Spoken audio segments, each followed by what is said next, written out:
मस्तक हे पायावरी या वारकरी संतांच्या आगी लागो तया सुखा, जेने हरी नये मुखा, मज का हो विपत्ती, पांडुरंग राहो चित्ती प्रस्तुत प्राप्तस्थळी प्राप्त वेळी। कीर्तन रूपी सेवे करता निवडलेला भंग, वैराग्याचा मूर्तिमंत पुतळा असणारे महान भगवत भक्त साधू जगद्गुरु संत तुकोबाराय यांचा 4 चरणाचा उत्कृष्ट अभंग आजच्या सेवेकरता निवडलेला आहे। जगद्गुरु तुकोबाराय अभंगाच्या माध्यमातून सर्वसामान्य जीवाला प्रतिपादन करतात, नवे नवे झोपलेल्या जीवाला जागा करण्याचा प्रयत्न करतात। त्या ठिकाणी सांगतात, आगी लागो तया सुखा, त्या सुखाला आग लागो। कोणत्या सुखाला आग लागो? जेने हरी नये मुखा, ज्या सुखावर विराजमान झाल्यानंतर, ज्या सुखावर आपण आरूढ झाल्यानंतर किंवा ज्या पदावर पोहोचल्यानंतर जर हरीचं नाव मुखाला येत नसेल ना, तर त्या सुखाला आग लागो, आग लागो, आगे लागो तया सुखा। ते सुख काही कामाचं नाही देवा, ते सुख मला नको।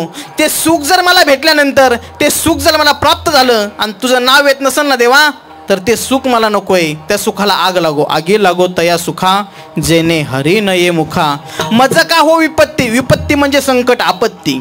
जरी माझ्यावर काही संकट आलं, जरी काही आपत्ती माझ्यावरती आली, तर देवा तू इतरत्र कुठे राहू नको, तू माझ्या चित्तामध्ये राहा। आणि तू जर माझ्या चित्तामध्ये असेल ना, तर मला संकट मात्र झेलण्याची ताकद माझ्यामध्ये येईल देवा। तेवढी ताकद फक्त मला दे आणि माझ्या चित्तामध्ये राहा। विचारला, प्रश्न केला तुकोबाराय, तुमच्या चित्तामध्ये देव धारण झाला हरकत नाही, तुम्हाला ते सुख भेटल्यानंतर देवाचं नाव येत नसेल, ते सुखही तुम्हाला नको आहे, पण त्याकरता तुम्हाला काही कुळाचा वगैरे विचार, जळो ते समूळ, धन संपत्ती उत्तम कुळ, मला पैसाही नकोय, कोणत्याही कुळामध्ये जन्माला घाल, फक्त जन्माला घालत असताना एक कर, तुका म्हणे देवा आणि जेने घडे तुझी सेवा। फक्त देवा एक कर, जन्माला कोणत्या कुळामध्ये घाल, पैशाचाही काही संबंध नाही देवा, फक्त तुझी सेवा घडेल ना, बस असं मात्र आयुष्य दे। अभंगाचा सरसर भावार्थ झाला। आता कीर्तन संपवायला हरकत, बसा पंक्ती मग आता विठ्ठल। अट्टहासानं खूप प्रेमानं श्रद्धेने चालू असलेला अखंड हरिनाम सप्ताह, आदरणीय आमचं परमवैभवस्थान, आमचा हक्काचा माणूस असणारा कृष्णदादा कुरे यांच्या नियोजनामध्ये चालू असलेला भव्य दिव्य स्वरूपाचा सप्ताह। बाबा सोपं नसतं सप्ताह करणं। गावचा सप्ताह असेल ना, तर लोकाला वर्गणी मागता येते, गावचा सप्ताह असेल तर लोकाला वर्गणी मागता येते, आणि नाही वर्गणी जमा झाली हरकत नाही, नाही वर्गणी झाली हरकत नाही, एखाद्याची बुडीला तरी कोणाच्या घरी मागा येते नाही, पण स्वतःच्या नियोजनातून या ठिकाणी सप्ताह उभा करणं, गावाकडून येऊन आळंदीमध्ये वैभव निर्माण करणं, खऱ्या अर्थानं ही साधूचा आशीर्वाद आमच्या कृष्णदादाला आहे, साधूचा आशीर्वाद कृष्णदादाला आहे। एकदा की साधूची कृपा झाल्यानंतर माणसाचं जीवन किती बदलतं याचं मूर्तिमंत उदाहरण म्हणजे कृष्णदादा आहे। आम्ही जेव्हा सोबत होतो तेव्हाचा कृष्णदादा आणि आज यशाच्या परमोच्च शिखरावरती जाऊन पोहोचलेला कृष्णदादा, यामध्ये जर खरी पाहिलं ना, कृष्णदादाचं जीवनपट जर पाहिला तर खऱ्या अर्थानं म्हणतात ना, एखाद्या साधूची कृपा एखाद्यावरती झाली त्याचं जीवन बदलत असतं। विश्वासंत बाबांनी कृपा आमच्या कृष्णदादावरती केली, कृष्णाचं जीवन बदलून गेलं, जीवन बदलून गेलं। आणि त्याच्याही पाठीमागं एखाद्या यशस्वी पुरुषामागं एखाद्या स्त्रीचा हात असतो। खऱ्या अर्थानं त्यांची धर्मपत्नी आमच्या वहिनीचा गौरीताई अतिशय मोलाची साथ कृष्णदादाला देतात। पत्नी सुखामध्ये असते, पत्नी सुखामध्ये असते, मी बोलतोय समजताय ना तुम्हाला, पत्नी सुखामध्ये असते, दुःखामध्ये कुठं जाते मग बाहेर आला, पण खऱ्या अर्थानं गौरीताईंना द्यावे तेवढे धन्यवाद थोडे येतं। कृष्णाच्या सुखदुःखामध्ये दोघांचा संसार करायचा नाही, 60-70 लेकरं सोबत घेऊन या ठिकाणी राहतात, त्यांना गोड प्रकारचं मिष्टान्न दररोज देतात, त्या लेकरांना उणीव भासून देत नाहीत। खऱ्या अर्थानं महाराष्ट्रामध्ये अनेक वारकरी शिक्षण संस्था येतात, पण या संस्थेसारखी संस्था नाही। या संस्थेचं विशेष तत्व आहे, या ठिकाणी सर्व आपले जे काही पारंपरिक सण आहेत ना ते साजरे होतात आणि अतिशय आनंदाने साजरे होतात। मग ते विचार करत नाही, कर लावल्यावर पोराचा चेहरा खराब होईल किंवा बैल एखाद्याला मारेल, ते अजिबात कसल्या प्रकारचा विचार करत नाही। आपण सर्वजण पाहत असताना अतिशय प्रेमानं मुलांना सांभाळतात, संगोपन करतात, त्याबद्दल कृष्णबाबांना द्यावे तेवढे धन्यवाद थोडे येतं। अतिशय मी जास्त वेळ घेणार नाही। आमच्या आज कीर्तन सेवेला उपस्थित हरिभक्तीपरायण महाराष्ट्रामध्ये ज्यांचं अतिशय टॉपच्या कीर्तनकारामध्ये नाव घेतलं जातं, विनोदाचार्य मूर्ती लहान आहे पण कीर्ती महान आहे. हा, खऱ्या अर्थानं भाऊसाहेबजी महाराज पन्हाळकर, कांबेगावचं भूषण आणि आमचं नितांत प्रेम. खऱ्या अर्थानं बाबा एखाद्या माणसाला एखाद्याचा अभिमान वाटतो केव्हा माहिती का, तेव्हा जो माणूस मोठा होईल का तेव्हा त्याला त्याचा अभिमान वाटतो. आम्ही आनंदाने हक्काने सांगतो, एखादा मोठा माणूस महाराज आला ना तर त्याशी दुसऱ्या देतात आम्हाला बारकाले महाराज लोकाला. मग त्यांना आम्ही सांगत असतो, हां आम्ही काय हे नाहीत, आम्ही पन्हाळकर महाराजांचे एकदम जवळची माणसं आहेत. आम्ही पन्हाळकर महाराजांना फोन लावून दिला की त्याचं जवळ घेते, मग जवळ घेते. हां, असं इतकं महान त्या ठिकाणी ताकद प्राप्त झाली. आमचे पन्हाळकर महाराज असतील, परशुराम महाराज खैरे असतील, अतिशय गोड स्वभावाचे आमचे शास्त्री बाबा कृष्णा महाराज शिंदे, पाठीमागची उणीव भरून काढणारी. हां, माझ्या ध्यानात नाही. ज्याला कळलं त्याला कळलं, बाकीची नाही आता पंक्तीला जेवायला बसा. विठ्ठल विठ्ठल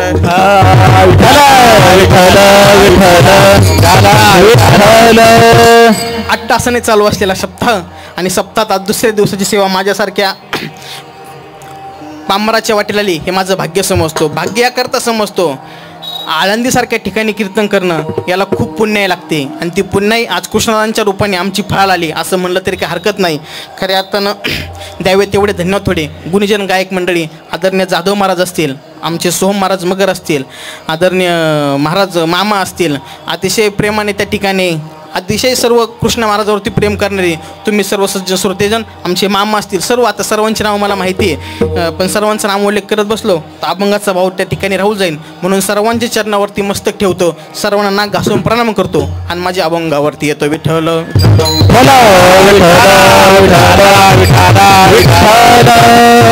आगी लागो तया सुखा, जेने हरी न ये मुखा.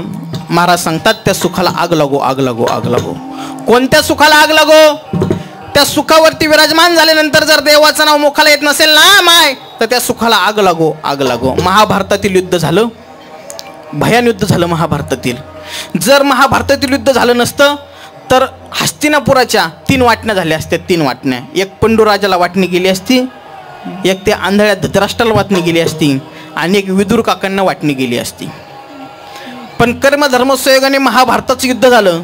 युद्धामध्ये कौरव हरले गेले आणि पांडवांचा विजय झाला. आता हस्तिनापुराच्या वाटण्या होणार किती? 2 वाटण्या होणार, 2 वाटण्या. कौरव नालायक नव्हते पण त्याला त्यांच्या मामानं नालायक केलं. हा, इतका नालायक होता तो शकुन्या, त्याला शकुनी म्हणत नाही मी, तुमचा कोणाचा पाहुणा नाही ना, हां मग काय हरकत नाही. शकुन्या इतका नालायक होता, इतका नालायक होता, स्वतःच्या सख्ख्या भाच्यांना त्यानं पत्ते खेळायला लावले, पत्ते. आत्ताचा लुडो. हां, इतका नालायक होता शकुन्या, स्वतःच्या भाच्यांना त्याने पत्ते खेळायला लावला, इतका नालायक होता. असं कोणाचा मामा असेल ना तर जित्ता तळ्यात टाकून द्या, पण शकुनी इतका नालायक पाहिजे ना, नाही तर पोरगी दिली नाही म्हणून टाकताल. विठ्ठल विठ्ठल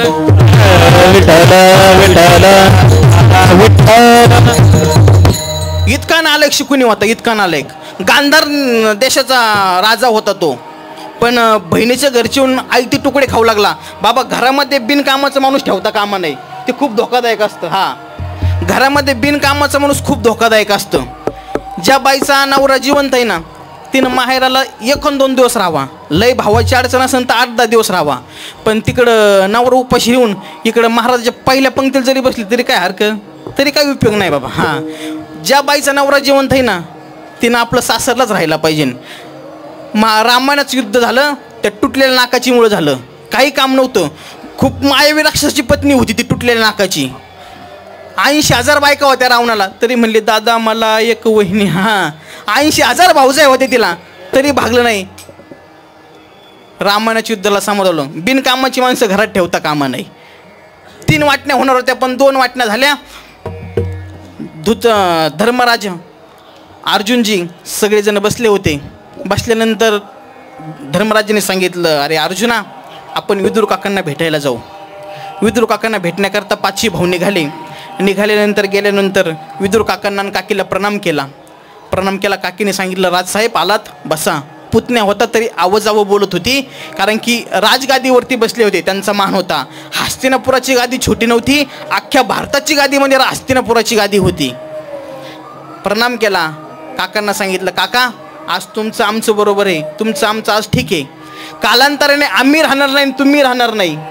आणि तुमच्या आणि माझ्या पश्चात जर आमच्या लेकरांनी जर तुमच्या वाट्याचं हस्तिनापुराचं राज्य जर तुम्हाला दिलं नाही तर लोक नाव ठेवतील आणि पूर्वज आपले नरकाला जातील. त्याकरता कृपा करा. 2500 वाडे आहेत आपले, 1250 वाडे कोण्या देशाचे घ्यायचेत ते घेऊन टाका. बरं, वाडे काही साधे नव्हते. 22 हत्तीची कळवण जाईल, 22 हत्तीची कळवण जाईल इतकं वाड्याचा दरवाजा मोठा होता. मग वाडे लहान असतील का ते? 22 हत्तीची कळवण जाईल इतके मोठे वाडे होते. सांगितलं 1250 वाडे काका तुमच्या वाट्याला येतात, कोण्या देशाचे घ्यायचे घेऊन टाका. विदुर काकाच्या डोळ्यातून टपकन पाणी आलं विदुर काकांच्या डोळ्यातून. विदुर काका रडू लागले. विदुर काकांनी रडत असताना धर्मराजाने प्रश्न केला, काका आम्ही फक्त 1250 वाडे तुम्हाला द्यायला लागलो म्हणून तुमच्या डोळ्यात पाणी आलं का? काका आमची काय हरकत नाही, सगळं तुम्हाला वाडे घेऊन टाका. त्यानं सांगितलं, अरे इतका हलकट काका तुमचा नाही, इतका हलकट काका तुमचा नाही. 1250 वाडे मला नको. का नको? धर्मराजाने विचारलं. त्याने त्याचं उत्तर तुमच्याकडे, मला कशा करता विचारता? त्याचं उत्तरच तुमच्याकडे आहे. 5 भावंड एकामेकाच्या तोंडाकडे पाहू लागले. महाराज, विदुर काकांनी प्रश्न केला, का रे ज्यावेळेस तुम्ही वनवासामध्ये होतात त्यावेळेस काय करत होतात? काय करतात वनवासामध्ये होता? पाहते पांडव अखंड वनवासी, परी त्या देवासी आठविती. तुम्ही पांडवांना त्यावेळेस तुम्ही वनवासामध्ये होतात त्यावेळेस काय करत होतात? काही नाही, देवाचं भजन करत होतो, देवाचं नामस्मरण करत होतो. द्रौपदीला विचारलं, का ग द्रौपदी, ज्यावेळेस तू पांडवांसोबत वनवासामध्ये होते आणि विराट राजाच्या घरी होती त्यावेळेस तू काय करत होते? तिने सांगितलं, विराट राजाच्या घरचं शेण उचलत होते. इतकी अधिकारी स्त्री होती, पण विराट राजाच्या घरचं शेण उचलत होती. विराट राजाच्या घरचं शेण. विचारलं, विराट राजाच्या घरचं शेण उचलून झाल्यानंतर मोकळ्या वेळेमध्ये काय करत होती? तिने सांगितलं, काही ना, देवाला आठवत होते, देवाचं नामस्मरण करत होते. देवाला फक्त आठवलं पाहिजे, तर देवाला आठवलं पाहिजे. तर देवाची आपण आठवण काढली ना तर तो देव आपली आठवण काढत असतो. फक्त ते देवाची आठवण आपल्याला झाली पाहिजे. आपण सहज असा प्रसंग करतो. आता मला ते दारा धरता धरता गवत उपटायचा नाद लागला, त्याला काय करणार? तर दृष्टांत सांगून जातो. आपण जर एखाद्याची आठवण काढली ना, सहज आपण एखाद्याची आठवण काढली ना तर त्याचा फोन आपल्या फोनवर येतो. बाबा लगेच फोन येतो. आपण त्याला फोन उचल म्हणतो, अरे मी तुझी आत्ताच आठवण काढली होती, तुलाच फोन लावायला फोन बाहेर काढला होता. असं होतं की नाही? आपण आठवण काढणं खूप महत्त्वाची. माणसाचं जन्माची 3 प्रक्रिया सांगितली, बाकीचं आपल्याला काय करायचं नाही. काही प्राण्यांचा जन्म बाबा अंड्यातून होतो. अंड्यातून जर ज्याचा जन्म अंड्यातून होतो त्याची विज्ञानाने प्रोसेस सांगितली, त्या अंड्याला ऊब मिळली पाहिजे. त्या अंड्यावरती विशिष्ट प्रकारचं तापमान तयार झालं की त्या अंडे उबवतात आणि त्यातून त्या पिलाचा जन्म होत असतो. आता मासा पाण्यामध्ये मुलांना त्याच्या पिलांना जन्म देतो. ते पाण्यामध्ये माशाने अंडे घातल्यानंतर त्या अंड्याला ऊब कशी देत असेल तो बाबा? पाण्यामध्ये लाटेमध्ये ते अंडे वाहून जातात, पण तो मासा फक्त आठवण काढतो त्या अंड्यांची, तर तिकडं अंड उबवलं जातं. इतकी ताकद आठवणीमध्ये. म्हणून इतर येड्या गाबळाची आठवण करण्यापेक्षा आणि जेवले का झोपले का विचारण्यापेक्षा जर कधीतरी त्या पर्यंतची आठवण काढली ना तर तो निश्चित रूपाने आपल्याला आठवेल गाड्या, आणि तोही आपली आठवण निश्चित रूपाने काढेल. निश्चित रूपाने. द्रौपदी सांगितलं, काय ना, देवाला आठवत होते, देवाचं नामस्मरण करत होते. सांगितलं देवाला आठवत होते ना, बस टाळी वाजवली, म्हणले मला इतकंच लागत होतं. तुम्ही ज्यावेळेस वनवासामध्ये होता त्यावेळेस देवाला आठवत होता. देवाच्या कृपा आशीर्वादामुळे तुम्ही महाभारताचं युद्ध, अशक्य युद्ध होतं ते तुम्ही जिंकलात. देवामुळे तुम्हाला हस्तिनापुराची गादी प्राप्त झाली. हस्तिनापुराची गादी प्राप्त झाल्यानंतर ही हस्तिनापुराचं वैभव तुमच्या ताब्यामध्ये आलं. ह्या मोठमोठ्या राजवाड्यामध्ये, महालामध्ये तुम्ही राहू लागलात. महालामध्ये राहत असताना किती वेळा देवाला आठवलं, किती वेळा देवाचं नामस्मरण केलं. पांडवांनी मान खाली घातली मान. सांगितलं विदुर काकाने, अरे उत्तर तुमच्याकच होतं की, उत्तर तुमच्याकच होतं. ज्यावेळेस तुम्ही वनवासामध्ये होतात, ज्यावेळेस तुम्ही दुःखामध्ये होतात त्यावेळेस तुम्ही देवाला आठवत होतात, पण तुमच्यावरचं दुःख टळलं, तुमच्यावरती त्यामुळे तुम्ही सुखावरती विराजमान झालात. तुम्हाला सुख प्राप्त झालं आणि ते सुख प्राप्त झाल्यानंतर तुम्ही देवालाच विसरून गेलात. त्या सुखाचा काय उपयोग आहे? त्या सुखाचा? म्हणून या विदुर काकाला तुमची 1250 वाडे नको आहेत.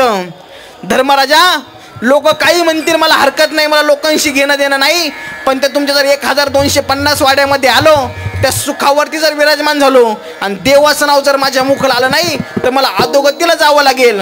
म्हणून म्हणून म्हणून महाराज सांगतात, आगी लागो तया सुखा जेने हरी नये मुखा, त्या सुखाला आग लागो आग लागो. विदुर काकांनी सांगितलं, धर्मराजा तुम्ही आलात, तुमचं स्वागत आहे, पण कृपा करा मला तुमचे 1250 वाडे नको. मला जंगलाच्या बाहेर 12 वाशाचं झोपडं बांधून द्या. जंगलाच्या बाहेर मला 12 वाशाचं झोपडं बांधून द्या. त्या झोपड्यामध्ये राहतो आणि माझ्या देवाचं नामस्मरण करतो. आता वाशाचं झोपडं जीन्स पॅन्टला काय करायचं आहे? हां, आता वासं काय करायचं आहे? वासं फक्त पटक्यावाल्यांनी, टोपीवाल्यांनी, धोतरवाल्यांनी सांगा वासं काय असतं. जीन्स पॅन्टवाल्यांनी मान हलायच्यात नाही. हा, त्यांनी सांगितलं मला 12 वाशाचं झोपडं जंगलाच्या बाहेर बांधून द्या. त्या झोपड्यामध्ये राहतो आणि माझ्या देवाचं नामस्मरण करतो. त्या देवाला आठवतो, तो अंतकाळी माझ्यासाठी येईल आणि निश्चित रूपाने माझ्यावरती कृपा करेल गड्या. म्हणून मला ते सुख नको. त्या सुखावरती जर विराजमान झालो आणि जर यदा कदापि देवाचं नाव माझ्या मुखाला आलं नाही तर माझा जन्म व्हायला जाईल. म्हणून त्या ठिकाणी आगी लागो तया सुखा जेने हरी नये मुखा, ते सुख मात्र आपल्या पदरामध्ये पडता कामा नये, पदरामध्ये पडता कामा नये. आपल्या जीवनामध्ये जर एखादं असं सुख असेल ना, त्या सुखामध्ये जर आपण गुरफटून गेलो असून आणि त्या सुखाच्या नादी लागून जर आपण परमार्थापासून लांब राहत असेल ना, तर त्या सुखाचा जाळ करून लगेच जाळ करा. हा अगदी गावंढळ भाषेमध्ये सांगतो, ते सुख लगेच पेटून द्या. ते सुख आपल्या काही कामाचं नाही. ते जरी तुम्हाला वाटत असेल ना ते माझं आहे, ते माझं आहे, पण ते खऱ्या अर्थानं तत्वतः आपलं सुख नाही. त्या खऱ्या अर्थानं त्या दुःखामध्ये आम्ही गुरफटत गेलो आहोत आणि त्या दुःखामध्ये गुरफटत गेल्यामुळे आपल्याला कळेनच आपली फजिती होते की आपली अधोगती होत चालली, आपल्यालाच कळेना. म्हणून त्या ठिकाणी महाराज सांगतात, ते सुख आपल्याला काही कामाचं नाही. कोणतं सुख आपल्या कामाचं नाही. त्या सुखात जर विराजमान झाल्यानंतर देवाचं नाव जर मुखाला येत नसेल ना महाराज, तर ते सुख मला नको गड्या, मला नको. महाराज सांगतात त्या सुखाची काही उपयोग नाही. ते सुख जर आपण डावललं आणि देवाला जर आठवत राहिलो तर देव आपल्यावरती कृपा करतो. देव आपल्यावरती कृपा करतो. आपलं संत महात्मे आपल्या जीवनामध्ये कृपा करतात आणि आपलं जीवन मात्र सुजलम सुफलम त्या ठिकाणी करत असतात. जीवन बदलू शकतात साधू संत. आपलं प्रारब्ध बदलण्याची ताकद देवामध्ये जरी नसेल तर साधूच्या आशीर्वादामुळे एखाद्याचं जीवन मात्र बदलू शकतं, निश्चित रूपाने बदलू शकतं. आपलं कर्म जर चांगलं असेल, एखाद्याचं कर्म जर त्या ठिकाणी चांगलं नसेल ना, तर जो साधू संतांची सेवा करेल त्याचं कर्म साधू संत बदलू शकतात. देवाला स्वतःचं बदलता आलं नाही तर तुमचं आमचं काय बदलणार आहे? देवाला स्वतःच्या बापाचं बदलता आलं नाही. दशरथ राजाला कर्मामुळे पुत्रयोग घडला. कर्मामुळे प्रभू रामचंद्रजींना वनवासाला जावं लागलं. कर्मे श्रीराम वनवास गेला,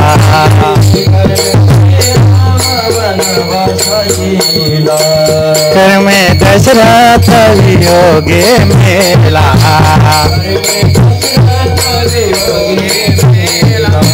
कर्मे रावण शय पावला, कर्मे राम शयन पावला, एको खडला सीता देवी श्रीराम वनवास गेला, कर्मे श्रीराम वनवास गेला, योग करा सीता देवी कर्मे श्रीराम वियोग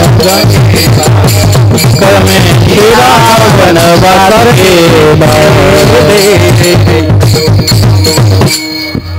समर्पक प्रमाण दिलं महाराजांनी. हा जो मुद्दा चालू आहे त्या ठिकाणी बरोबर आणून ठेवलं.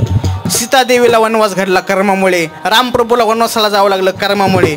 तुमच्या आमच्याला वाटायला जे दुःख येतंय ना ते तुमचं आमचं कर्म आहे, तुमचं आमचं कर्म आहे आणि ते कर्म आपण भोगलं पाहिजे. हे भोगल्यानंतर ते कर्म केले कर्म झाले ते भोगाले, केले कर्म झाले ते भोगाले,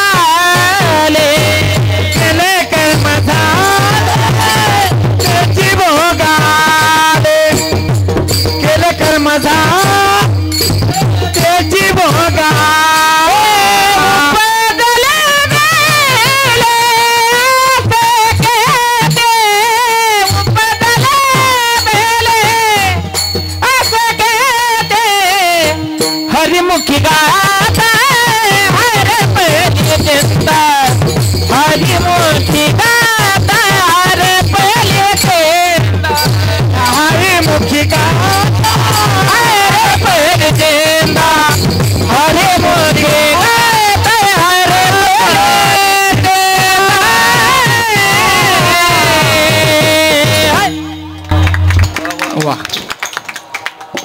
जे कर्म केलंय ते आपल्याला भोगावंच लागणार आहे. पहिलं तरी होतं म्हणा, बाबा म्हणायचे आज्यानं केलं का नातू फेडीन, पण आता तसं राहिलं नाही. हा इथं डिजिटल फास्ट झालंय लगेच. हां, आज आजाचं भोगीन, नातू नाताचं भोगीन. असो, कर्माशिवाय कर्म बलवंत, कर्माशिवाय पर्याय नाही. कर्म गो न गती, कर्माने आपल्याला गती प्राप्त होत असते. म्हणून कर्म तुमचं आमचं चांगलं कर्म असलं पाहिजे. तुमचं आमचं कर्म बदलण्याची ताकद साधू संतांमध्ये.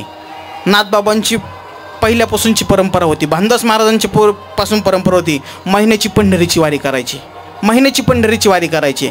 बरं, वारी इतकी कडक होती, कोणाची सेवा मात्र ते घेत नव्हते, जास्त सेवा कोणाची मात्र घेत नव्हते.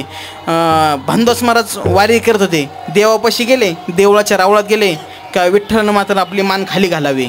भानदास महाराज विचार करायचे, अरे वारी करत असताना माझं काही चुकतं की काय?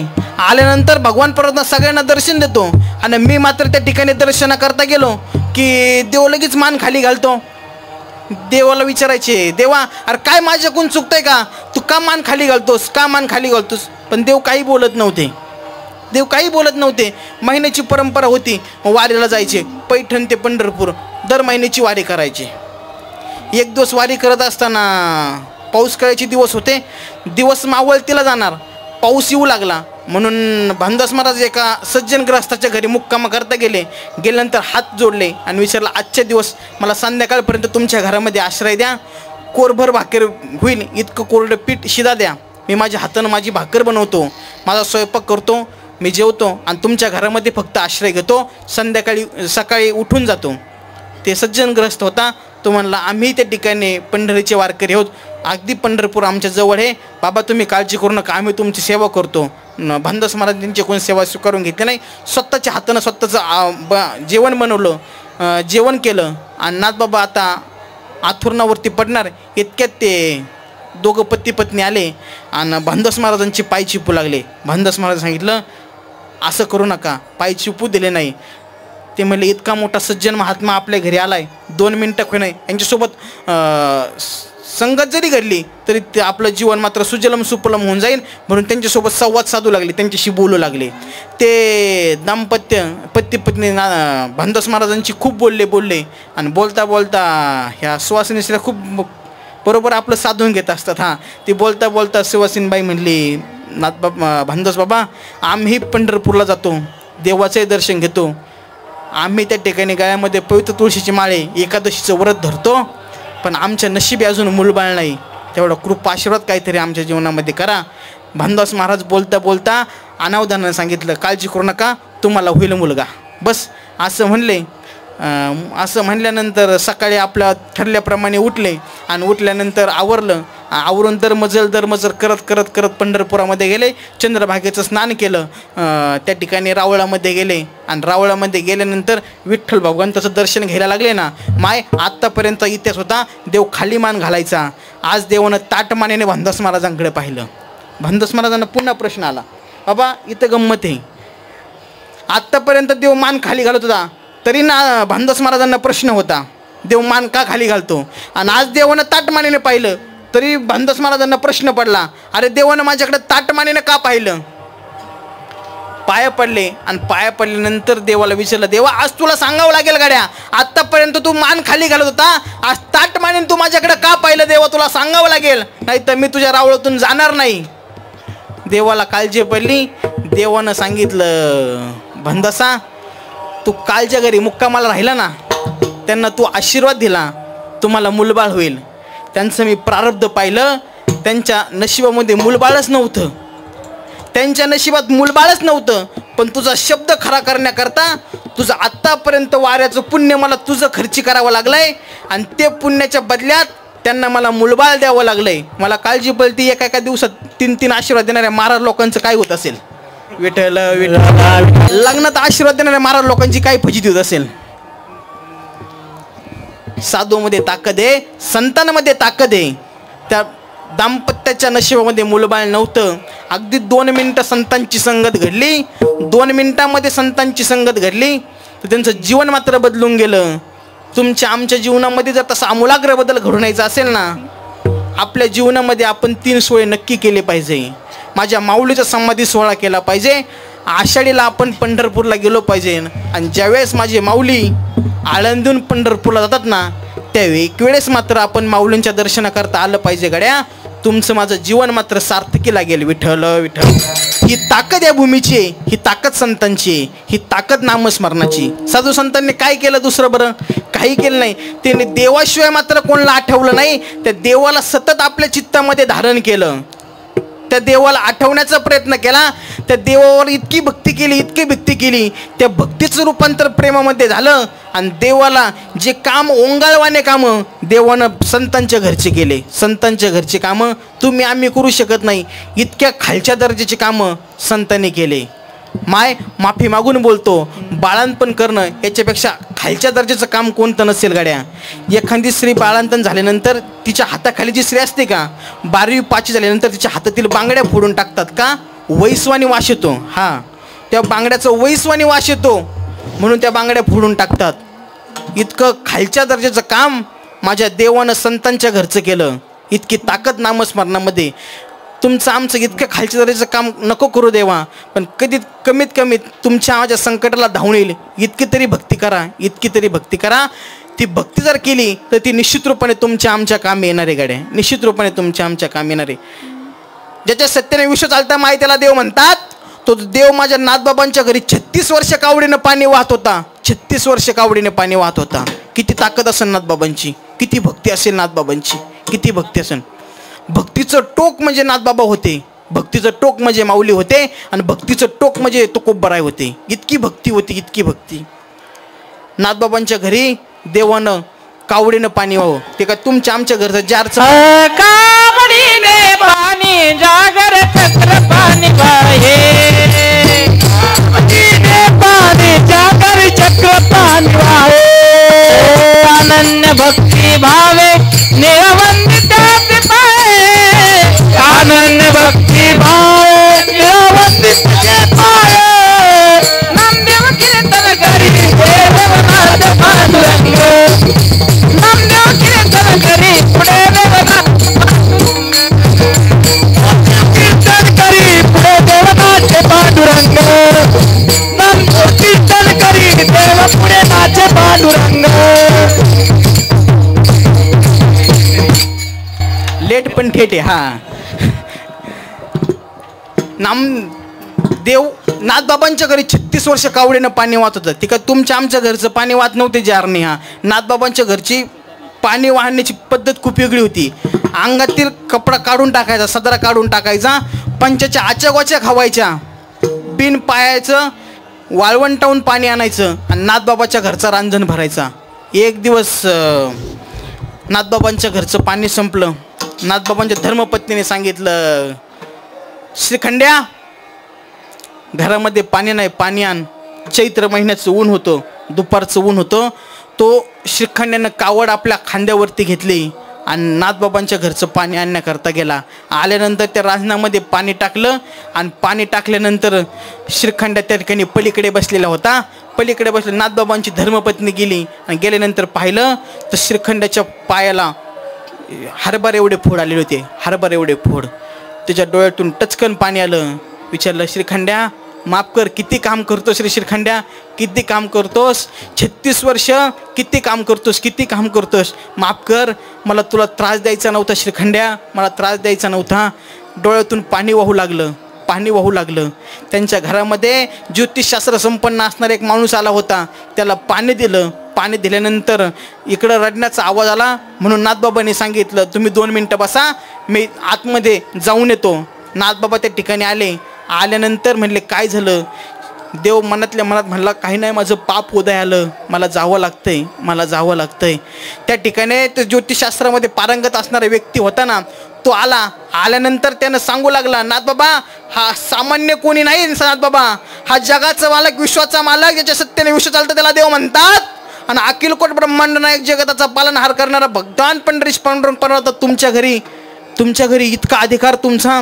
तो चकित झाला आणि त्याच क्षणी तो श्रीखंड्या नावावर धारण केलेला अखिलकोट ब्रह्मांड नायक त्या नाथबाबांच्या वाड्यामध्ये, त्या खांबामध्ये अदृश्य झाला. आजही त्या खांबाला उद्धव खांब म्हणतात. त्या खांबामध्ये प्रगट झाले. नाथबाबाने त्या खांबाला कवटाळलं आणि धाय मोकलून रडत होते. नाथबाबा सांगत होते, अरे श्रीखंड्या, 36 वर्ष माझ्या घरची पडेल ती कामं केली, माझी कपडे धुतली, माझ्या बायकोची लुगडी धुतली. श्रीखंड्या माझा अधिकार नसतानाही आजपर्यंत मी त्या ठिकाणी संध्या करत होतो. आणि ज्याला प्रसन्न व्हावं म्हणून संध्या करत होतो ना, तोच मला संध्या करता पाणी आणून देत होता. नाही ओळखू शकलो मी, नाही ओळखू शकलो. अरे ज्याच्याकरता परमार्थ करत होतो ना, तो मला परमार्थ करू लागत होता, तो मला नामस्मरण करू लागत होता. पण नाही ओळखू शकलो. नाथ बाबा धाय मोकलून रडत होते. इतकी ताकद संतांची प्राप्त झाली. का प्राप्त झाली असं कधी जर विचारलं त्याचं उत्तर येईल गड्या. त्यांनी चित्तामध्ये भगवान परमात्म्याला धारण केलं. चित्ती नाही आस त्याचा पांडुरंग दास. त्याचं दास मात्र आपण झालं पाहिजे. नामदेवरायांच्या घरी खूप गरिबी नामदेवरायांच्या घरी. एक दिवस रुक्मिणी आई साहेबांनी प्रश्न केला, का हो देवा, तुम्ही तर म्हणतात जगातील शेवटचा व्यक्ती जेवल्याशिवाय मी जेवत नाही. हो, त्या नामदेवरायांच्या घरी खायला अन्न नाही, एक वेळ कस तरी कण्या आंबाड्या खाऊन ते दिवस काढतात. तुम्हाला वाटत नाही का त्यांना श्रीमंत करावं म्हणून? असं बायको खवळत असते नवऱ्याला. देव म्हणले, रुक्मिणी हे तुला कळतं आणि हे मला कळत नाही का ग? हे तुला कळतं आणि हे मला कळत नाही का? मी त्यांना खूप द्यायचा प्रयत्न करतोय, खूप माझी इच्छा आहे त्यांना काहीतरी द्यावी, पण ते काही स्वीकार करत नाहीत, काही नको म्हणतात, ते घेत नाहीत माझ्याकडून. रुक्मिणी साहेब म्हणले, तुम्ही देतच नाही, वर मायान उपाशीनीच गवाया. हां, तुम्ही मनापासून देतच नाही त्यांना. देव सांगू लागले, अरे मी खूप प्रयत्नांची पराकाष्ठा केली नामदेवरायांच्या घरी श्रीमंती आणण्याची, पण ते नाही घेत, नाही स्वीकारत. देवानं वाण्याचं रूप धारण केलं, राशन दुकानदाराचं रूप धारण केलं आणि खूप मोठे होन आणले आणि होन आणून नामदेवरायांच्या घरी दिले. आता होन म्हणजे सोन्यापेक्षा ज्याला जास्त किंमत असते का त्याला होन म्हणतात बाबा. सोन्यापेक्षा जास्त मौल्य नसतं ना, 24 कॅरेटपेक्षा जे सुंदर असतं ना त्याला होन म्हणतात. आता सोनं काय भाव आहे? तुम्ही काय बँटकचं घालता का काय? हा बाबा, वारी हे लय गर्दी असते महाराज, तुम्हाला काय आहे का नाही? होन आणून दिला, होन नामदेवरायांच्या घरी. नामदेवरायांच्या आईने बुचकुलीभर होन घेतले आणि वाण्याच्या दुकानात नेऊन दिले. सांगितलं, याचे मला पैसे दे आणि याचा मला किराणा दे. काही पैसे घेतले आणि काही किराणा घेतला. तरी तो म्हणला, आता माझ्याकडचे गल्ल्यातले पैसे संपले, अजून याचे पैसे येते, उद्या न्यायला ये, उद्याच्याला. इतकं होन माग होतं. नामदेवराच्या आईसाहेबांनी ते होन त्याला दिले, काही किराणा आणला आणि काही द्रव्य आणलं. आणल्यानंतर आपल्या घरी आल्यानंतर नामदेवरायांना सुंदर प्रकारचा स्वयंपाक केला, सुंदर प्रकार स्वयंपाक. खूप ते ताट सजवलं. हां, ते ताट सजवलं, खूप ताट सजवलं. गावरान तुपाची वाटी भरून ठेवली. नामदेवराय विचार करू लागले, अरे गावरान तूप कधी पाहिलं नव्हतं, जे कधी पाहण्यात नव्हतं ते आज खाण्यात आलंय, असं कसं काय झालंय? हां, गावरान तूप म्हणले, कधी पाहिलं नाही, फक्त शेजारच्या खिडकीतून कधीतरी गावरान तुपाचा वास आला, तेवढंच घेतला म्हणे आम्ही, आहे का नाही? आम्ही पित्र जेवायला गेलो बरं का बाबा, आम्ही पित्र जेवायला गेलो. हे असे सोम महाराज आम्ही संघ होतो. म्हणलं चला पित्र. पहिले बाबा पित्राची पद्धत होती, एखाद्याची जर गल्ली मोठी असेल, गाव मोठं असेल ना, तर त्या घरामध्ये माणसं 15 पितृपक्षात घरी जेवत नव्हते का? जेवत होते तुमच्या काळात? नव्हते जेवत. हां, दररोज पित्र जेवायला जायचे. बरं, पित्र जेवायला गेलं की पुरणपोळ्याचा स्वयंपाक असायचा आणि त्या पुरणपोळ्याच्या स्वयंपाकात तूप वाढायचे. आमच्याकडची सांगतो, आमच्याकडची एक ठुकूबाई होती, ती आम्ही जेवायला बसलो, पंक्ती धरल्या अशा. सोम महाराज माझ्या शेजारी, मी असं आम्ही पंक्ती धरल्या. म्हणलं खाऊ पुरणपोळी. आता माझ्या तुम्हाला अंदाज लागेल मी किती खाईन, सोम महाराज किती खाईन. अशा भाया मागं सारल्या आम्ही तावतच आम्ही. म्हणलं आता काही नाही, सुट्टी द्यायची नाही. म्हणलं मोठ्या घरचं गिऱ्हाईक सापडलेलं आहे, पित्राला आमंत्रण आणले, आता काय सुट्टी द्यायची नाही. ती ठोकूबाई आली बाबा, एक वाटी आणली तिने, फुलपात्र आणलं, वाटी आणली आणि त्या वाट्यात तिने सुई टाकून आणली, मोठी हरवणाची सुई. हे घाबरले, म्हणले बाबा ही डोळ्यात घुपशीन. म्हणलं नाही, काहीतरी वेगळी पद्धत असेल. म्हणलं काहीतरी. तिने ती वाटीमध्ये सुई बुडायची आणि ती पोळीच्या त्या टाकायची. त्या सुईच्या टोकाला किती तूप येईन माय, किती तूप, असं तूप वाढलं. तिला म्हणलं एवढं तूप नको, घसा बसल. म्हणलं ठोकूबाई एवढं तूप नको गो वाढव, एवढं तूप. तिने महाराज मी तर काहीच नाही, माझी सासू याच्यापेक्षा डेंजर तूप वाढत होती. म्हणलं कसं? त्यांनी काही नाही, ती नागिनीचं पान आणायची आणि नागिनीचं पान ते एकदा तुपात बुडलं की फक्त शिपडायची. म्हणलं इतकं तूप खाल्ल्यावर म्हणलं वाका येईन, म्हणलं त्या तुपाचं वासानेच कसं तरी होतं, इतकं तूप नका वाढीत जाऊ नये. तिने हे काहीच नाही, माझी आजी सासू याच्यापेक्षा खतरनाक होती. ती काही नाही, विस्तू आणायची आणि त्याच्यावर उगव नाही म्हणून तूप टाकायची आणि नुसतं धुरत देत चालायची. असंच गावरान तूप. त्या काळचं गरिबी होती बाबा, गरिबी होती. नामदेवराय घरी आले आणि घरामध्ये ताट पाहिलं, इतकं गावरान तूप. नामदेवरायांना प्रश्न पडला. ताटाला नमस्कार केला, ताट सरकवलं. आईला विचारलं, आई हे घरामध्ये कसं काय आलं? आई हे आज आपल्या घरामध्ये कसं काय आलं? आईनं सांगितलं, काही माहिती नाही, कोणतं रेशन दुकानदार आला होता आणि त्यानं आपल्या घरामध्ये होन आणून दिले. ते होन इकले आणि त्याचं मी काहीतरी द्रव्य आणलं, किराणा आणला म्हणून आपल्या घरामध्ये आलं. नामदेवरायांना कळून चुकलं. रेशन दुकानदाराला म्हणलं तिचीच खायची पंचायत, तोच पचवून तिचे लोन काढायला मला जामीनदार होय म्हणतोय आणि माझ्या घरामध्ये कसं काय होन आणून देईन? हा कसं काय होन आणून देईन? नामदेवरायांना कळून चुकलं. रेशन दुकानदार दुसरा तिसरा कोणी नाही, जगाचा बाप विश्वाचा मालक भगवान पंढरेश पांडुरंग परत नाही.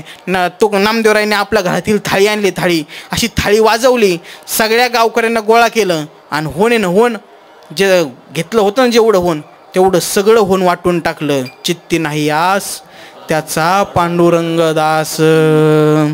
असं महाराज त्या भगवानपणाची आस आपल्या मनामध्ये लागली पाहिजे, अशी आस मनामध्ये. म्हणून तो कोबराय सांगतात, देवा मला काही नको, संकटात तू किती मोठं संकट असून दे मी ते झेलेल, तू इतरत्र कुठे मात्र राहू नको देवा, तू माझ्या चित्तामध्ये राहा. तू जर माझ्या चित्तामध्ये जर राहिला ना देवा, तर मला मात्र कशाची मात्र कमी वाटणार नाही. हेच महाराज अभंगाच्या मज होत काळीपती, मज होत काळीपती, मज होत काळीपती, मज होत काळीपती, मज होत काळीपते, मज होत काळीपते, मज होत काळीपते, मज होत काळीपते. पांडुरंगदा होती, पांडुरंगदा होती, मज होत काळीपती, मज होत काळीपती, मज होत काळीपती, मज होत काळीपती. पांडुरंग राहोते, पांडुरंग राहोते, मज होत काळीपती, मज होत काळीपती, मज होत काळीपती, मज होत काळीपती.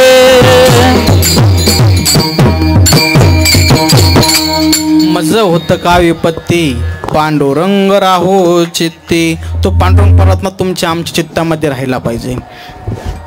त्या देवापर्यंत जायचं असेल ना, तर तो मधला पूल आहे, भक्त आणि देवामधला पूल आहे, त्याचं नाव संत आहे आणि त्या संताच्या संगतीत तुम्ही आम्ही गेलं पाहिजे. म्हणून माऊली सोहळ्या करता यायचं. काही नाही बाबा, माऊलींना काही मागू नका. आल्यानंतर माऊलींच्या समाधीवरती आपलं कपाळ टेकवा, माऊलींना कडकडून मिठी मारा. बस माऊली तुमच्या जीवनामध्ये कधीच कशाची कमी पडू देणार नाही. हा अनुभव आहे, हा अनुभव आहे. महाराज माऊली इतकं प्रेम करतात, इतकं प्रेम करतात भक्तावरती, निश्चित रूपाने आपण त्या प्रेमामध्ये डुबून जाऊ. इतकं माऊली त्या ठिकाणी प्रेम करत असतात. फक्त त्यांची संगत आपल्याला घडली पाहिजे. संतांची संगत, अहो सर्वसामान्य जीवाला येड्या गबाळ्याला संतांची संगत घडली ना, तर ते यशाच्या परमोच्च स्थानी जाऊन बसत असतात. आपण कधी विचारही करू शकत नाही, इतक्या मोठ्या स्थानावरती काही मंडळी जाऊन बसली. यांच्या फक्त जर जीवनाचं आपण पाहिलं तर फक्त संतांची संगत घडली. एक लहान लेकरू होतं, त्याला पुरणाची पोळी लय आवडायची. घरची गरिबी होती, होळीचा सण होता. होळीला काय करतात तुमच्याकडं? पुरणपोळीचा नैवेद्य करतात. त्या बिचारे माऊलीनं 4 दिवस जास्त काम केलं आणि हरभऱ्याची डाळ आणली. त्या माऊलीने जास्त काम केलं आणि त्या ठिकाणी हरभऱ्याची डाळ आणली आणि पुरणाच्या पोळीचा स्वयंपाक केला. त्या पोराला पुरणाच्या पोळीचा इतका स्वयंपाक आवडला.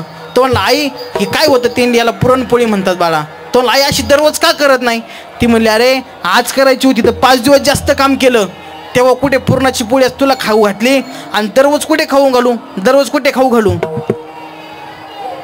तो म्हणला, आई मला काही सांगू नको, मला पुरणाची पोळी खायची. हट्टाला पेटला, हट्टाला पोरगं. आई म्हणली, आता नाश्ता कुठं ना झाला? म्हणली, आपलं दररोज चालू होतं बेसन भाकर, बेसन भाकर, बेसन भाकर. बदललं तर भाकर, बेसन भाकर, बेसन भाकर. हां ती म्हणले आपलं दररोज चांगलं चालू होतं नसताना कुठून मला कल्पना सुचली मी पुरणाची पोळी केली. गावातील एक प्रतिष्ठित व्यक्ती होता, असा इसगाव तिसगाव फिरणारा व्यक्ती होता. तिची गाठ पडली आपल्या मनासारखा दररोज दुसऱ्या गावाला, त्यांना सवय लागलेली. हां दररोज दुसऱ्या त्याला काय बरं त्यांना करमत बी नाही घरी. हां आमचा आता बैठक विषय झाला, ते गाठ लागले नाही होतं मला. हां आता होईन ना बाबा, जर नारळा खालून काही आलंच नाही तर माणसाला कसं नसं होतं. ते त्या बाईची नेंची गाठ पडली. ते म्हणले काही नाही. ती म्हणली काय बाबा काय सांगू तुम्हाला, होळीच्या दिवशी पुरणाची पोळी केली आणि पोरगा 8 तासाला पेटले, दररोज पुरणाची पोळी मागते. गरिबीला आग लागली माझ्या आणि त्याला कुठून दररोज पुरणाची पोळी खाऊ घालू. ते म्हणले सोपं आहे की दररोज माझ्या संग यायचं. तो म्हणला काय नाही सोपं आहे, आपल्याजवळ नाथबाबा येतं, नाथबाबांचा खूप मोठा वाडा आहे, नाथबाबांची खूप मोठी श्रीमंती आहे. काही नाही नाथबाबांच्या वाड्यामध्ये त्याला नेऊन घाला, दररोज त्याला पुरणाची पोळी खायला भेटेल. त्या आईनं त्याला हाताला धरलं. आम्ही कसं बाबांच्या संस्थेमध्ये पेटे घेऊन परवा तुम्हाला आहेत ना पेटे, हां तशी तिची पेटी भरली नाथबाबांच्या वाड्यामध्ये घेऊन गेल्यानंतर तिने सांगितलं म्हणले आमचे काही नियम असतात म्हणे. हां संस्थेमध्ये आल्यानंतर सकाळी उठून काकडा करावा लागेल, विष्णू सहस्रनाम करावं लागेल, गीतेचा पाठ असतो, ज्ञानेश्वरीचा पाठ असतो, संता बसावं लागेल, हरिपाठ असतो, त्यानंतर कीर्तन असतं, हरिजागर असतो, सगळं करावं लागेल. तो म्हणला आई नको पुरणाची पोळी चल आपलं घरी. आई म्हणली चल त्याला नाही पण पुरणाची पोळी खायची ना. तो पुरणाची पोळी खाण्याकरता नाथबाबांच्या घरी राहिला.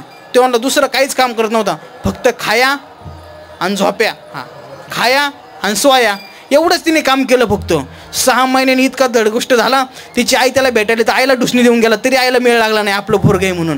त्याला काही दुसरं कामच नव्हतं ना, खायचं प्यायचं आणि झोपायचं, खायचं प्यायचं झोपायचं. नाथबाबांना देह ठेवायचा होता, षष्ठी जवळ आली.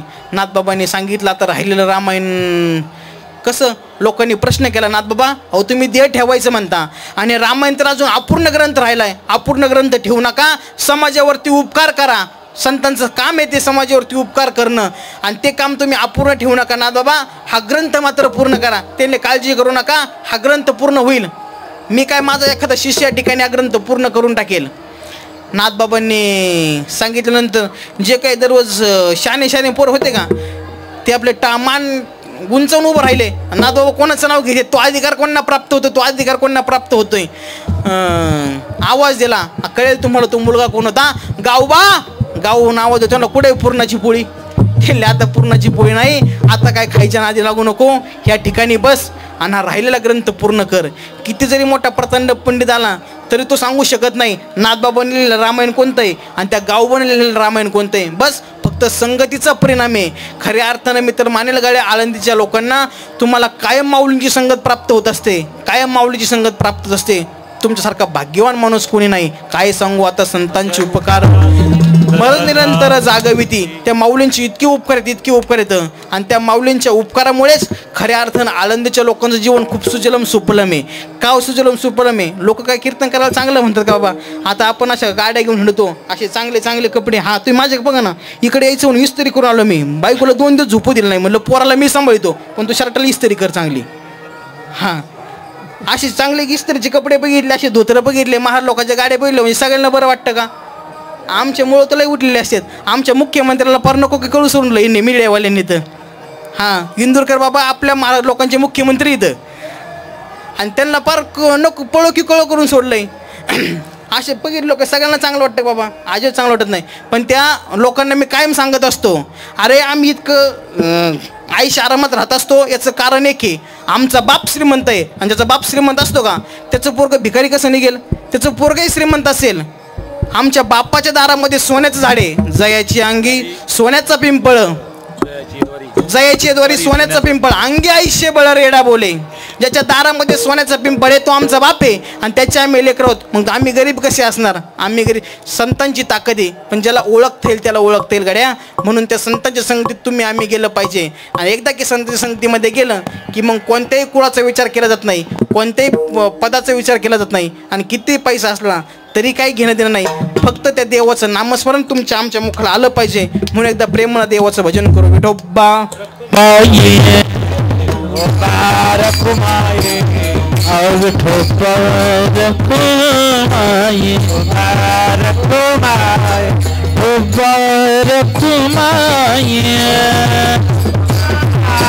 गोपाल कुमाई विठोबर कुमाई बार कुमार गोबर कुमाई बार कुमाई गोबर कुमाई बार कुमार गोबर कुमाई बार कुमार गोबर कुमाई बार कुमार गोबर कुमाई बार कुमार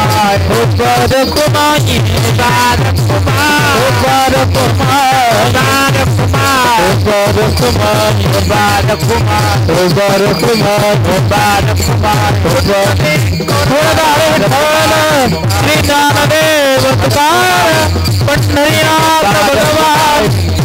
माऊली ज्ञानेश्वर महाराज की कुमार कुमार कुमार कुमार कुमार कुमार कुमार कुमार कुमार कुमार कुमार कुमार कुमार कुमार कुमार कुमार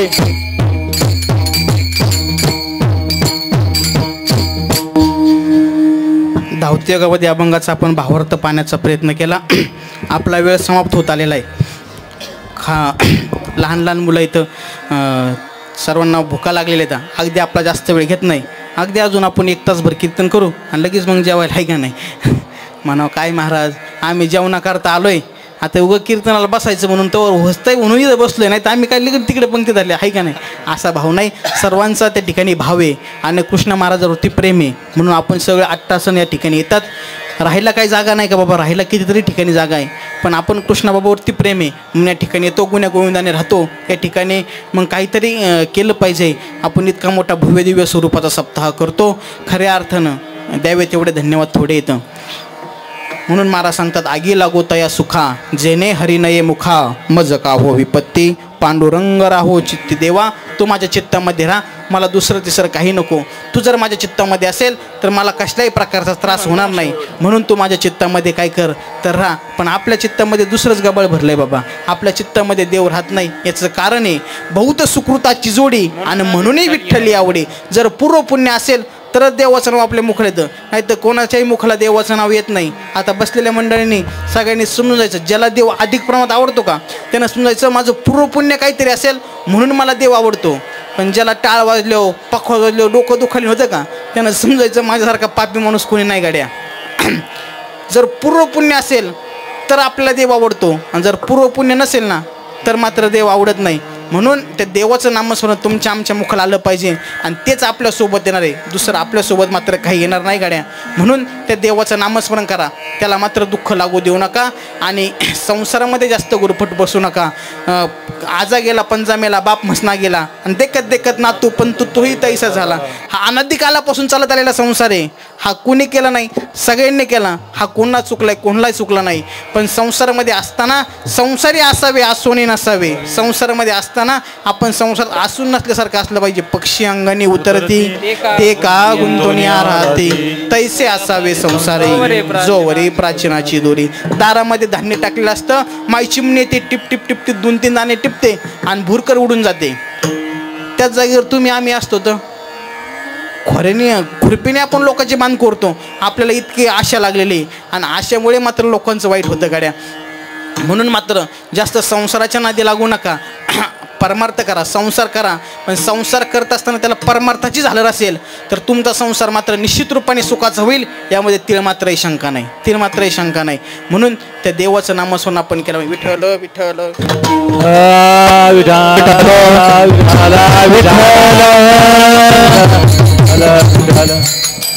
मला हरपायल्यापासून लय आवडायचं बाबा.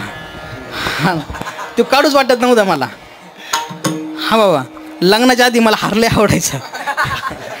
तुम्हाला कीर्तनात घातला ना मी कधीच काढत नव्हतो. जे विठ्ठल झालं की मग आल्यानंतर उगा आपण काढल्यावर करायचं ना आपलं परत घरी घेऊन जायचा. पण लग्न झाल्यापासून तो हार गळ्यात पडला ना, ह्या हार दिसला का तर भीती वाटायली.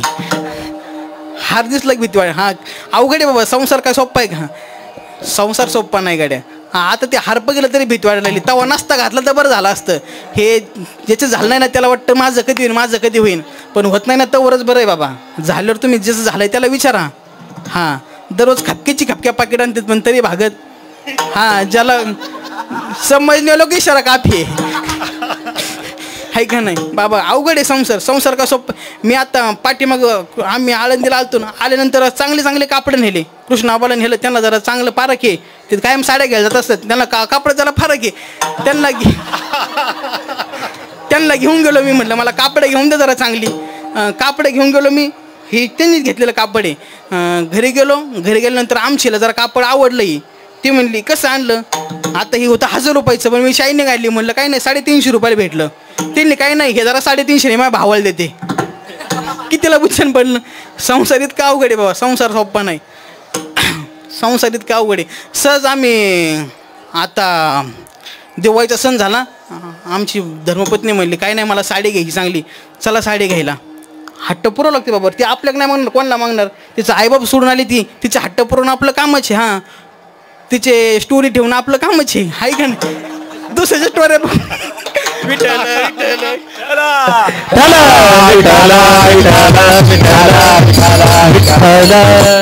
दिवाळीचा सण झाला. आमची का ऐकणाच झाली. तिने नाही मला साडी घ्यायची. आम्ही गेलो साडी घ्यायला गेलो. दुकानात गेलो. म्हणलं तुला कसली घ्यायची तसली घे, आपल्याला काही कमी नाही. हां लोक रात्री 2-2 वाजता देतात. बरं बुक्का लावून देतात. म्हणलं आपल्याला काही कमी नाही. म्हणलं तू घाबरू नको, काय मागायची घ्यायची तेवढी मागायची घे. बरं स्त्रियांचं हे असतं बाबा, ते किती आपण त्यांना हे करा. पण ते म्हणा नाही काहीतरी कमी जास्त करून द्या की. त्या दुकानदाराला ती भांडू लागली. म्हणली साडी कितीला आहे. तुम्हाला काही नाही 1,500 रुपयाला आहे, पण महाराजांची आमची ओळख आहे, तुम्हाला 1000 रुपयाला घेऊन जा. ते एवढी माग असती कुठं 700 रुपयाला द्या. तुम्हाला नाही तुम्हाला 1000 रुपयाला मी देईल. ती भांडू लागली. ती म्हणली काय दुकानदार अहो तुमच्या 3 वर्षापासून आम्ही तुमच्या दुकानामध्ये येतोय. तो म्हणला नाही साडी फुकाट घेऊन जा. पण मी दुकानच मागच्या वर्षी टाकलंय. आणि 3 वर्षापासून कसं आहे आता. संसार इतका अवघड आहे बाबा. संसाराचं काही सोपं नाही. म्हणून संसार जास्ती नादी लागू नका. आपण परमार्थ केला पाहिजे. आणि परमार्थामध्ये खरी गंमत आहे गाड्या. संसारामध्ये खरी गंमत नाही. संसार खूप अवघड आहे. हां संसार इतका डेंजर कार्यक्रम आहे संसाराचा. संसाराने लोक व्हायला गेले बाबा. इतका खतरनाक संसार आहे. आमची बायको मी घरी कीर्तनावून गेलो 2-3 दिवसापूर्वी. आणि घरी गेल्या मला म्हणली आले कीर्तनावून. मी आपलं म्हणलं हां आलो भाऊ कीर्तन आलो म्हणलं. ती म्हणली मग घ्या भांडे घासून. हां घ्या भांडे घासून. मी आपल्या बाह्या मागं सारल्या. हां मी काय घाबरतो काय बायकोला. हां मी आपल्या बाह्या मागं सारल्या. म्हणलं भांडे घासून घ्या म्हणजे असं काय म्हणते तू. अशा बाह्या म्हणलं हां भांडे घासून घ्या म्हणजे कायमच म्हणलं तुझं ऐकतोय मी. काय मग तुझं ऐकतोय म्हटलं. भांडे घासून घ्या म्हणजे काय सांगते. आता मी धुणार आणि मग भांडे घासणार. इतका अवघड आहे बाबा. विठ्ठल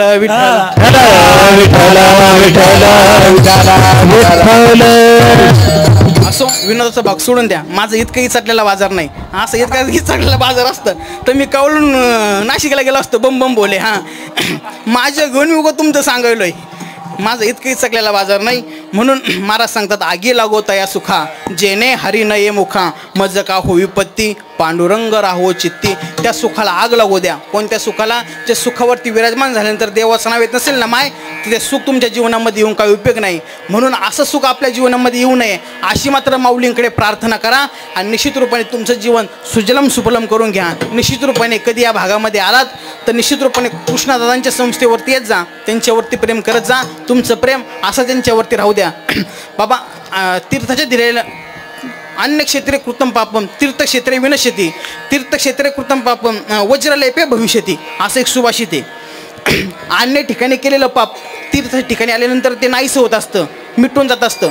पण तीर्थाच्या ठिकाणी जर पाप केलं तर ते भविष्यामध्ये वज्रलेपासारखं होत असतं.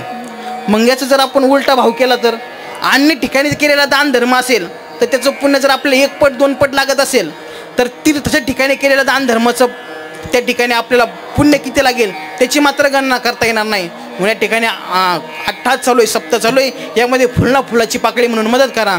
तीर्थाच्या ठिकाणी केलेलं अन्नदान निश्चित रूपाने तुम्हाला स्वर्गापर्यंत घेऊन जाईल. माझा वेळ संपला आहे. अगदी शेवटचा एक दृष्टांत देतो. अन्नदान का करावं. दान करणं खूप महत्त्वाचं असतं. अगदी 2 मिनिटामध्ये दृष्टांत देतो आणि आपण आपली सेवा समाप्त करू. जंगलाला आग लागली जंगलाला आणि तो नालायक दुर्योधन जंगलाच्या आगीमध्ये त्या ठिकाणी गुंतला गेला. आग लागली चहूबाजूने आणि गुंतला गेला. तो ओरडत होता अरे मी एक राजगादी चालवतो, माझा बाप एक राजगादी चालवतो, मी राजाचा पुत्र आहे, राजकुमार आहे, मला कोणीतरी खायला द्या, मला कोणीतरी काहीतरी प्यायला द्या. अरे भूक लागली आरडा ओरडा करू लागला. जंगलामध्ये कोणी नव्हतं, आग लागली होती. विप्रवेशामध्ये भगवान परमात्मा आले आणि भगवान परमात्मा आल्यानंतर सांगितलं, काय झालं महाराज? तो म्हणला, काही नाही, आग लागली जंगलाला, 3 दिवसापासून अन्नाचं कण पोटामध्ये नाही, पाण्याचं थेंब देखील नाही, माझ्यावरती कृपा करा, मला काहीतरी खायला द्या, मला काहीतरी खायला द्या. तो म्हणला, देवाने विचारलं, आत्तापर्यंत तू कधी कोणाला दिलं का? तो म्हणला, नाही दिलं. म्हणले, मग तुला आता कसं भेटेल? पण तो तू आत्तापर्यंत एक चांगलं काम केलंय. तू तुझ्या घरी जर कोणी अन्नदान मागायला आलं, भिक्षुक कोणी जर भीक मागायला, तर तू दिलं नाही. पण तू पांडवांचं घर दाखवत होता, तू कर्णाचं घर दाखवत होता, त्या बोटांना दाखवत होता ना, त्या बोटामध्ये एक शक्ती प्राप्त झालेली आहे. तू फक्त काही नाही चांगलं केलं, पण फक्त कमीत कमी जो दान धर्म करतो ना, त्याचं घर त्या बोटांना दाखवत होता ना, ते बोट तुझ्या जिभेवर ठेव, तुझी तृष्णा भागेल आणि तुझी तहानही भागेल, तुझी भूकही भागेल. त्यानं बोलता बोलता ते बोटेनं बोट माय आपल्या जिभेवरती ठेवलं आणि तृप्तीचा ढेकर दिला. त्यानं इतकी ताकद त्या बोटामध्ये झाली, ती तयार झाली. काय केलं तिने? अन्नदान केलं नाही किंवा दान धर्म केलं नाही, फक्त जो देत होता का त्याचं घर दाखवलं. मी पाया पडून सांगेल गड्या, नाही दान धर्म करता आला हरकत नाही, पण जो करतोय ना त्याच्या तरी मध्ये आडवं येऊ नका, है का नाही? त्याला तरी आडवं येऊ नका. म्हणून चालू असलेला नाम सप्ताह, या सप्ताहामध्ये खऱ्या अर्थानं ज्यांनी आज पंगत दिली, अन्नदान केलं, त्या सर्वांना द्यावे तेवढे धन्यवाद थोडे येतं. निश्चित रूपाने असंच प्रेम कृष्णादावरती राहू द्या. आपल्या भागातील खूप व्यक्तिमत्व गावाकडून येऊन या ठिकाणी इतकं मोठं स्थापन करणं, इतकं मोठं प्रस्त उभा करणं, बाबा ही सामान्य गोष्ट नाही, सामान्य गोष्ट नाही. खऱ्या अर्थानं पण माऊलींचा आशीर्वाद, विश्वासानंद बाबांचा आशीर्वाद त्यांच्या पाठीशी आहे म्हणून या गोष्टी सहज शक्य झाल्या. असो, त्यांचे खूप खूप आभार व्यक्त करतो. आदरणीय आमचं श्रद्धास्थान असणारे पन्हाळकर महाराज, त्यांनाही खूप खूप धन्यवाद देतो. आमचे शास्त्री बाबा कन्हैया महाराज शिंदे शास्त्री बाबा, त्यांना